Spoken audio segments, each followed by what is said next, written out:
आपण पाहत आहात आपल्या हक्काचे प्रतिध्वनी न्यूज। राष्ट्रवादी काँग्रेसचा मोठा निर्णय, जिल्हा परिषद निवडणुकीत प्रचार सभा रद्द। अजित पवार यांच्या आकस्मिक निधनामुळे राष्ट्रवादी काँग्रेस पक्षावर आणि राज्यावर शोककळा पसरली आहे। या दुःखद घटनेमुळे जिल्हा परिषद आणि पंचायत समिती निवडणुकीसाठी राष्ट्रवादी काँग्रेस एकही प्रचार सभा किंवा रोड शो करणार नाही अथवा संबंधित जिल्ह्याचे आमदार अथवा तिथल्या नेत्यांनी सभा घेणे टाळावे। उमेदवारांना केवळ घरोघरी जाऊन प्रचार पत्रके वाटण्याचे निर्देश देण्यात आले आहेत।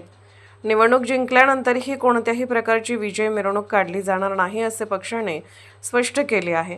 अजित पवार यांना श्रद्धांजली वाहण्यासाठी पक्षाने हा अत्यंत महत्त्वाचा आणि भावनिक निर्णय घेतला आहे।